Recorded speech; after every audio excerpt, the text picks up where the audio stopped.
The courtroom was eerily quiet as 5-year-old Emily Carter walked in, her small hand holding tightly to the leash of Rex, a German shepherd with a jagged scar running along his side. Every eye in the room followed the girl as she approached the witness stand, her movements cautious yet resolute. Judge Mark Sullivan, a man seasoned by years of legal experience, leaned forward slightly, studying her with a steady gaze. He was acutely aware that the entire case hinged on this fragile child's testimony. Emily was the only witness to an attempted abduction, a case that could see a dangerous man imprisoned for life. But there was a significant challenge. Emily had not spoken a word since the attack. Across the room, Richard Hale sat at the defense table, his expression composed and almost smug. A 45-year-old software engineer with an unremarkable appearance, Hale had been arrested after an eyewitness placed him at the scene of the attempted abduction. However, his defense was solid. There was no physical evidence, no confession, and the key witness was unable to testify. His lawyer had already devised a strategy aimed at undermining the credibility of the traumatized child. Then something happened. As Emily settled into the witness chair, her green eyes locked onto Richard Hale's. Her small fingers trembled, making a subtle, almost imperceptible movement. It was a silent signal, one she had learned during weeks of therapy. Only 2 beings in the room noticed it, Rex and Judge Sullivan. The dog's reaction was immediate. The moment Emily's fingers twitched in that silent plea, Rex's body stiffened, his ears standing upright. His muscles tensed like a coiled spring, and a low growl rumbled from deep within his chest.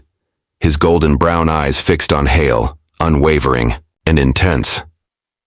The response sent a ripple of unease through the courtroom, and a hushed murmur spread among the spectators. There was something unsettling about the dog's behavior. This wasn't just a well-trained support animal responding to his handler's distress. This was something more primal, something instinctive. Judge Sullivan's gavel came down sharply, the sound echoing through the room. "This court will take a 15-minute recess," he declared, his voice unusually firm. Prosecutor Jenna Collins shot him a questioning look, but he didn't meet her gaze. Instead, his eyes darted to Emily, who was clinging to Rex as if he were her lifeline. Something important had just happened, and he needed to understand it before the trial could continue. As the courtroom emptied, Sullivan remained seated, his mind racing. In all his years on the bench, he had never seen a therapy dog react with such certainty. What had Rex sensed, and more importantly, what did it mean for the case? In the hallway outside, Emily knelt beside Rex, her tiny hands gripping his fur tightly. Her mother, Sarah Carter, knelt beside her, brushing back the child's curly hair with trembling fingers. "Sweetheart, are you okay?" she whispered. Emily didn't respond. She didn't need to. Her grip on Rex tightened, her small body pressing into his side. Jack Monroe, the lead investigator on the case, stood a few steps away, observing them quietly. A seasoned FBI agent with decades of experience, Monroe trusted his instincts that had served him well throughout his career. Right now, his gut was telling him that something significant was unfolding.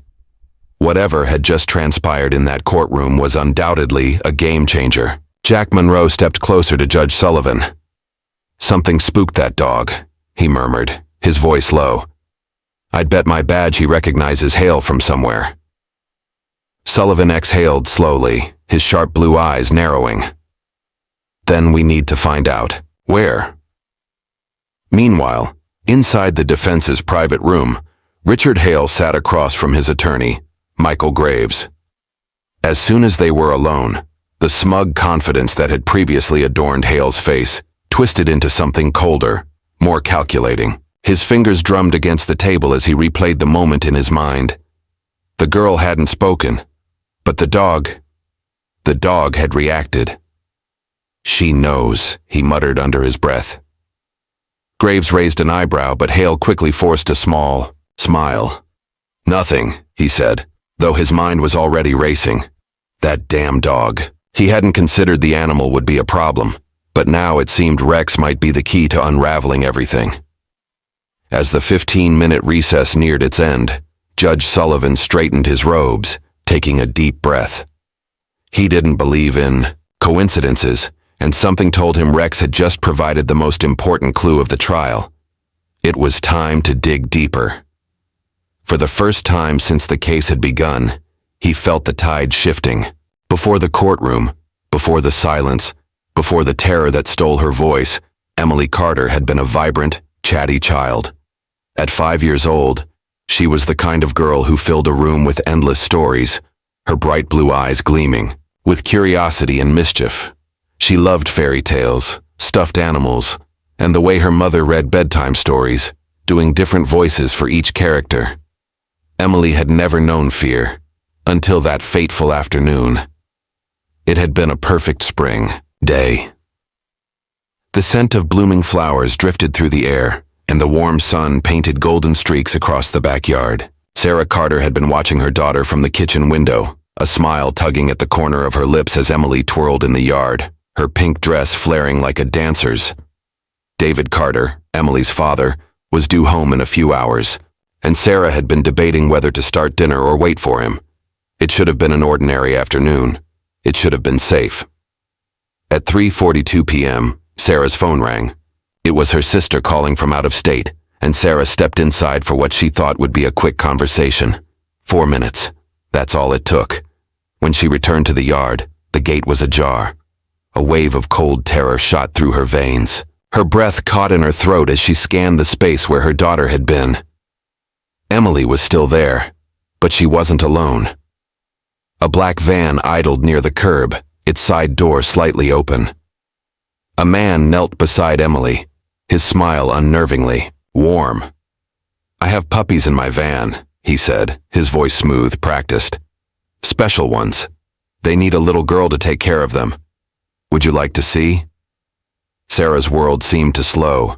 Her instincts screamed before her mind could process what was happening. Her voice sliced through the air. "Emily!" The man's head snapped up, his smile vanishing, replaced by something sharp and calculating. In an instant, he grabbed Emily's arm. Emily froze. She didn't scream. She didn't fight. She only stared at him with wide, unblinking eyes, as if some deep-rooted fear had locked her in place. Across the street, Martha Jenkins, a retired nurse walking her terrier, saw everything unfold. Her voice, weathered with age but strong with conviction, rang out. "Hey, get away from that child!" The man hesitated. His grip loosened for a fraction of a second. That was all it took. Emily yanked her arm free and bolted toward her mother. Sarah scooped her daughter into her arms just as the van's engine roared to life, the tires screeching against the pavement as the vehicle sped away, leaving black streaks on the road. Sarah clutched Emily tightly, her heart pounding against her ribs. But Emily didn't cry. She didn't say a word. She only buried her face in her mother's shoulder and trembled. The police arrived within minutes. Detective Jack Monroe, a seasoned investigator from the FBI's Child Abduction Task Force, took immediate control of the scene. His graying hair and sharp brown eyes spoke of years spent chasing shadows, searching for missing children who were often never found. He had seen this pattern before, too many times. "He fits the profile," Monroe muttered, flipping through a worn notebook. 4 children have disappeared in the last 18 months, all approached near their homes, all lured by promises of puppies. His partner, Agent Lisa Grant, knelt beside Emily. Her voice was gentle but firm. "Sweetheart, do you remember what the man looked like?" Silence. Sarah brushed Emily's hair back, her hands trembling. "Honey, it's okay. You're safe now. Can you tell the nice officer what he looked like?" Emily's small hands gripped her mother's sweater tightly. She didn't speak. She didn't nod. She didn't shake her head. It was as if someone had flipped a switch, shutting her voice off completely. "She hasn't said a word since I picked her up," Sarah whispered, fear creeping into her voice. "She just won't talk." Agent Grant exchanged a look with Monroe. "Selective mutism," she murmured. "Trauma." Monroe sighed, rubbing his temple. "Without a statement, we don't have much. The description is vague. A man, a black van, it could be anyone." Martha Jenkins, who had witnessed the abduction attempt, stepped forward. "I got part of the license plate," she said firmly. The first three letters, YKZ. Monroe's gaze snapped to her. That's something. Sarah, still clutching Emily, felt a surge of helplessness. Her daughter, once so full of life, had retreated into herself, and in the days that followed, it only got worse. Emily stopped playing, stopped drawing, and refused to leave the house, flinching at the sight of passing cars. She barely slept, and when she did, her nights were filled with silent nightmares, her small body thrashing against invisible threats. Her screams never came, only gasps of terror that woke her parents in the dead of night. Sarah and David tried everything: story time, her favorite foods, her beloved stuffed bunny. Nothing worked. The child they knew was slipping further and further away. One evening, Sarah sat across from David at the kitchen table, her eyes hollow, from exhaustion. The therapist recommended a support animal, she said quietly.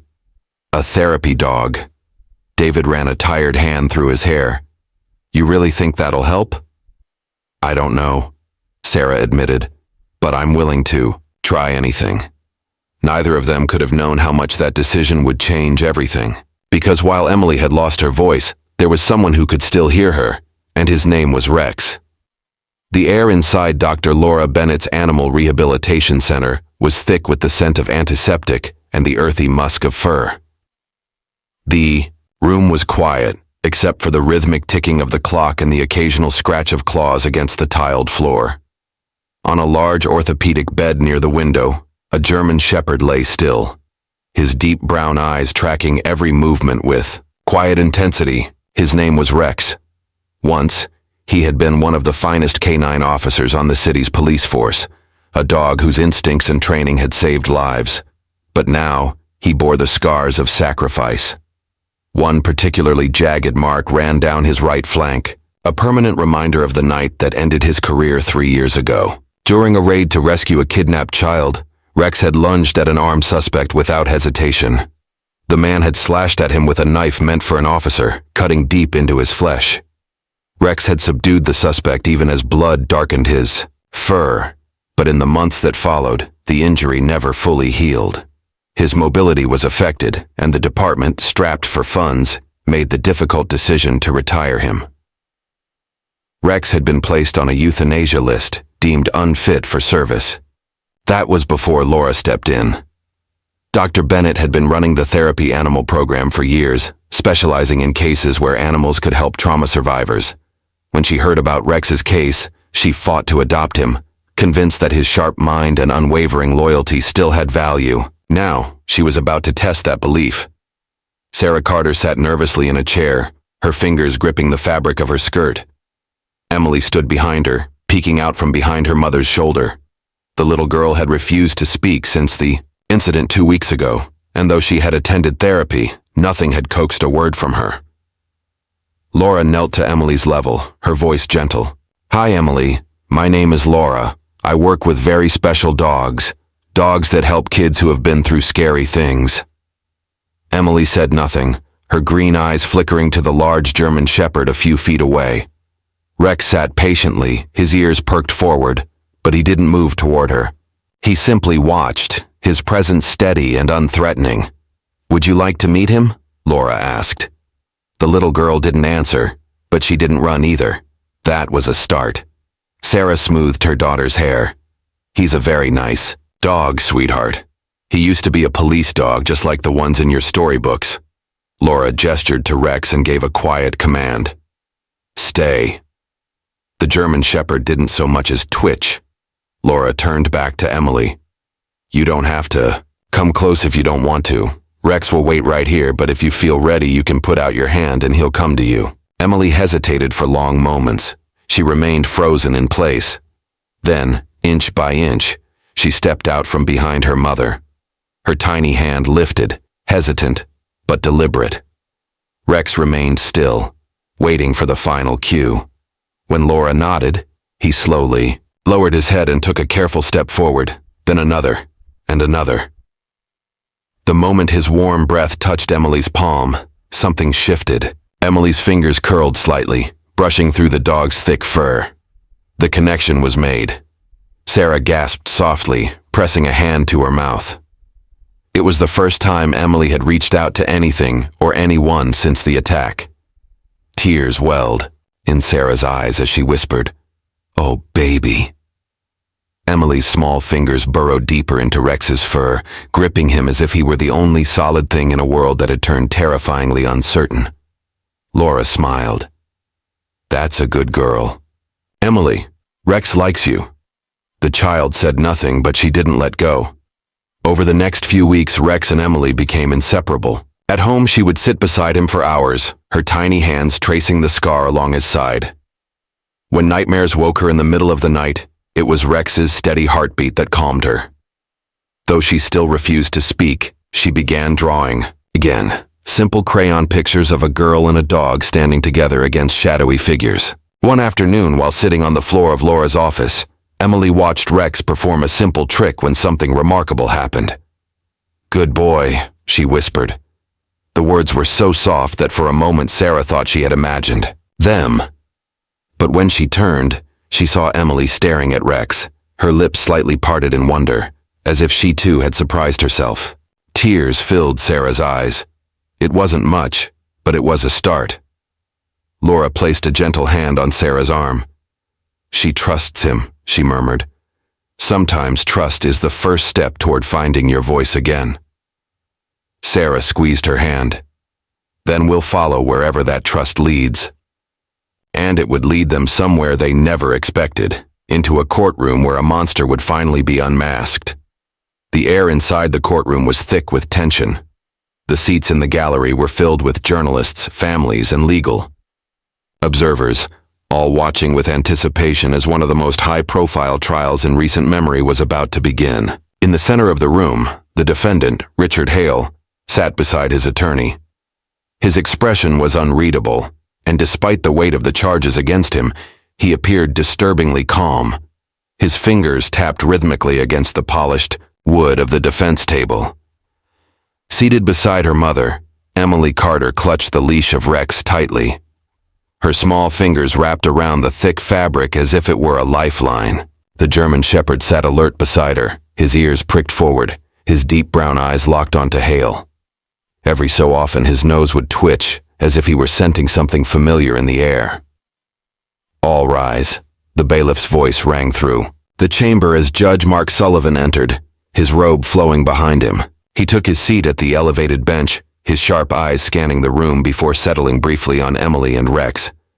He had already made a ruling allowing the therapy dog to be present, but he knew that decision was far from universally accepted. "Before we proceed with opening statements," Sullivan said, his deep voice measured and controlled, "the court will hear arguments regarding the presence of the support animal in these proceedings." The dog could detect. The tension in the courtroom became palpable. Every eye in the room was now on Rex, whose unflinching gaze was fixed on Hale. A ripple of unease spread through the spectators, and even the defense attorney's usually composed demeanor faltered for a moment. Graves stood once more, this time with greater insistence. "Your Honor," he began, his voice tight with frustration, "this is an obvious attempt to manipulate the jury's emotions. The dog's behavior is not evidence. This is theatrics, pure and simple." Judge Sullivan raised a hand, silencing the objections. He leaned forward, his focus now entirely on Rex. His brow furrowed, and the courtroom seemed to hold its breath.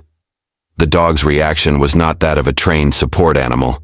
It was something else entirely, a primal recognition that could not be ignored. "Mr. Graves," Judge Sullivan said, his voice low and firm, "I'm fully aware of your objection, but I also recognize what just happened here. The dog's behavior is significant. The court will take it under advisement." Graves's jaw clenched as he returned to his seat, casting a quick glance at Hale, whose composed exterior had begun to crack. His hands now rested tensely on the table, fingers tapping in an uneven rhythm. Jenna Collins, undeterred, continued. "Emily, can you tell us what happened after that?" she asked, her voice soothing and gentle.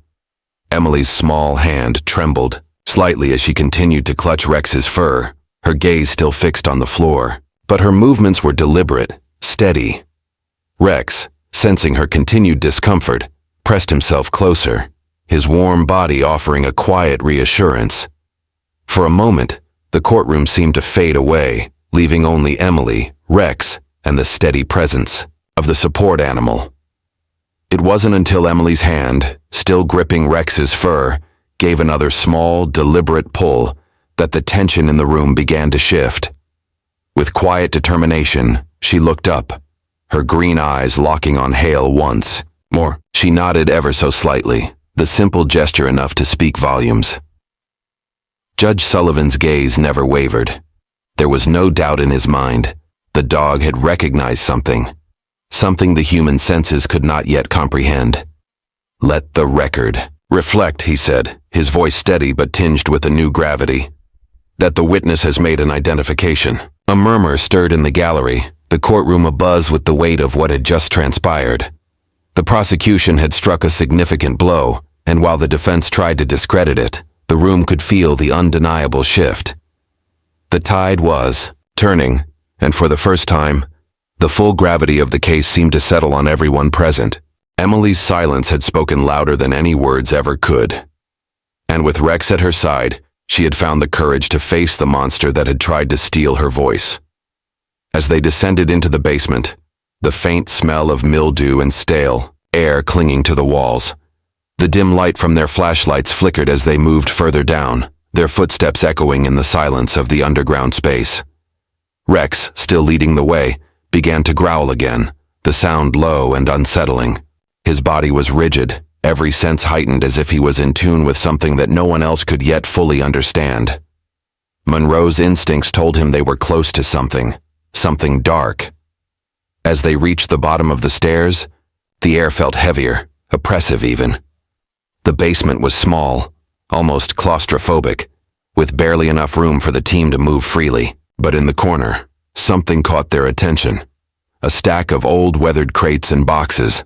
Monroe approached cautiously, his flashlight sweeping over the area. When the beam landed on one of the crates, he froze. The markings on the box were unmistakable. It was sealed, but the contents seemed wrong. "Get a crowbar," he ordered, his voice tight with the anticipation of what they might uncover. The team moved quickly, and within moments, the crate was pried open. Inside, stacked neatly but with a disturbing order, were photographs. Hundreds of them. The images were grainy, taken with a camera from some distance, but the faces were unmistakable. Missing children, their expressions frozen in fear. Some of them were familiar from missing persons reports.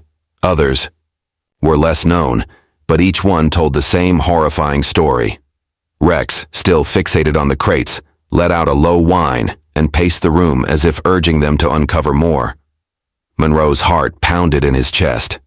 These photographs, they weren't just evidence. They were a twisted collection of memories, a trophy from each child Hale had lured into his trap. But it wasn't just the photographs that were disturbing. As the team continued to search the basement, they found other objects, ropes, chains, a small cot that seemed too personal, too intimate for a place like this. The realization hit Monroe like a punch to the gut. This wasn't just a cabin. It was a hideout, a place where Hale had kept his victims before he discarded them. "This is where he brought them," Monroe muttered, his voice hoarse. "This is where he made them disappear." The evidence was mounting. Each piece of the puzzle clicked into place, each detail painting a clearer picture of the horror Hale had perpetrated. And Rex, the dog that had never left Emily's side, had sensed it all. The connection was undeniable. Rex's behavior wasn't just instinct. It was a recognition of a familiar scent, a memory locked in his mind from a past encounter. Hale had been here, and somehow the dog knew it. The team moved quickly to secure the evidence, but even as they worked, the weight of the discovery settled heavily on their shoulders. It was clear now. Richard Hale was not just a predator, he was a monster. And the true depth of his crimes was far more horrifying than anyone had initially imagined. Back in the courtroom, the prosecution team prepared for their next move. The i.e., 24-hour recess was over, and they had new evidence. The photographs, the objects found in the basement, everything was about to come to light. Hale's calm facade would soon be shattered. Judge Sullivan's gavel struck again, and the room fell. Silent. "Mr. Graves," the judge's voice echoed, "the prosecution has presented new evidence. We will now proceed with the next phase of the trial." Graves's eyes narrowed as the weight of what was coming hit him. He had underestimated how quickly the tide could turn, but this wasn't just about evidence. It was about the truth, and the truth had been lurking in the shadows all along, waiting to be uncovered by a dog who had never forgotten. The courtroom, still reeling from the shocking confession, settled into an eerie silence as the reality of what had just transpired began to sink in. Richard Hale, the man who had once seemed so untouchable, now stood defeated, his face pale and twisted with the weight of his own guilt. But the room's focus shifted quickly, from Hale's crumbling defense to the quiet strength standing at Emily's feet. Rex. For the first time in weeks, the air felt lighter in the Carter household. The dark weight of fear and trauma that had held Emily captive for so long began to lift. In the aftermath of Hale's conviction, the family started the slow, painful journey of healing. The nightmares that had once terrorized their daughter began to recede, replaced with small moments of joy, like the sound of Emily laughing again or watching her draw pictures of a girl and a dog, standing strong together. Emily's first words, a soft, "Thank you," whispered into Rex's fur, were a symbol of the monumental shift in her recovery. The bond between the little girl and her therapy dog was more than just emotional. It was life-saving. And though the scars of her ordeal would remain, the love and loyalty between Emily and Rex helped to ease the pain, little by little.